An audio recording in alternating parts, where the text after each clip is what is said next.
آقا کریم نے صفوں کو سیدھا کرنے کی تلقین کرتے ہوئے کہا کہ مت سمجھنا کہ میں صرف آگے دیکھ رہا ہوں، میں آگے بھی دیکھ رہا ہوں، میں پیچھے بھی دیکھ رہا ہوں، تمہارے رکوعوں کو بھی دیکھ رہا ہوں اور دلوں میں پیدا ہونے والے خشوعوں کو بھی دیکھ رہا ہوں۔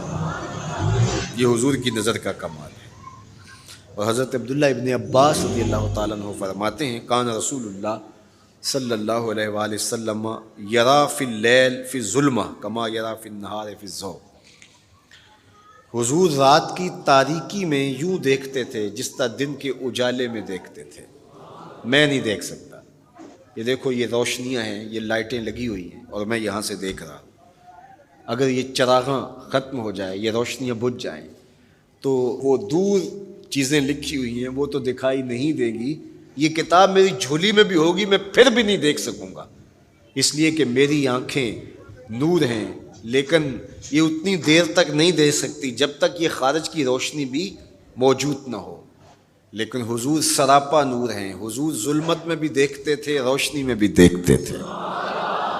چونکہ میری آنکھیں ان روشنیوں کی محتاج ہیں، کائنات کی ساری روشنیاں شمس و قمر بھی میرے حضور کے محتاج ہیں، اس لیے حضور علیہ الصلوۃ والسلام شمس و قمر کی روشنی کے محتاج نہیں تھے۔ حضور کی مبارک آنکھیں جو ہیں وہ اندھیرے میں بھی دیکھتی تھیں اور حضور کی آنکھیں روشنی میں بھی دیکھتی تھیں۔ آقا کریم علیہ السلام نے ایک موقع پہ ارشاد فرمایا وَإِنَّ مَوْعَدَكُمُ الْحَوْض وَإِنِّي لَأَنظُرُ إِلَيْهِ مِن مَقَامِي هَٰذَا، بخاری مسلم باقی کتب حدیث میں موجود ہے۔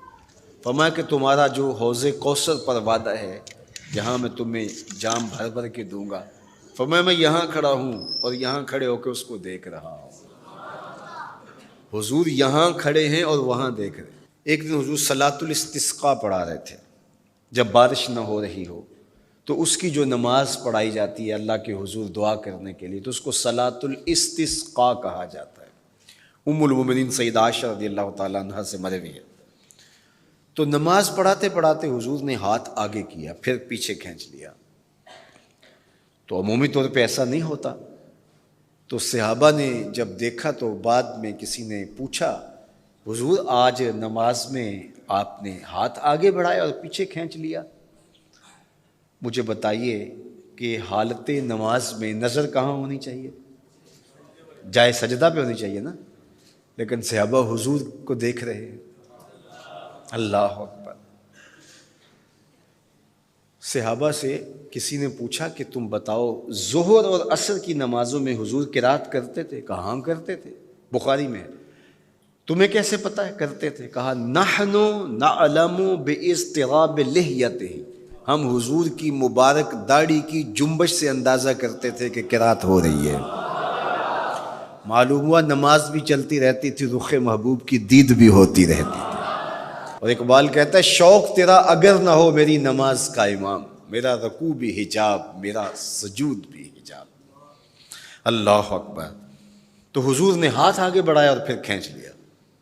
پوچھا گیا حضور یہ آج نماز میں ایک نئی چیز ہم نے دیکھی، آپ نے ہاتھ آگے بڑھایا پھر کھینچ لیا؟ فرمایا ہاں، جنت میں کھجوروں کا ایک خوشہ لٹک رہا تھا، میں اس کو توڑنے کے لیے ہاتھ ڈالا تھا پھر میں نے چھوڑ دیا، اور اگر میں توڑ لیتا تم قیامت تک کھاتے رہتے ختم نہ ہوتا، لیکن میں نے کہا نہیں چلو پھر قیامت کو ہی صحیح۔ اب حضور کھڑے کہاں ہیں؟ مدینہ المنورہ میں، اور جنت کہاں ہے؟ سدرۃ المنتہا سے اوپر۔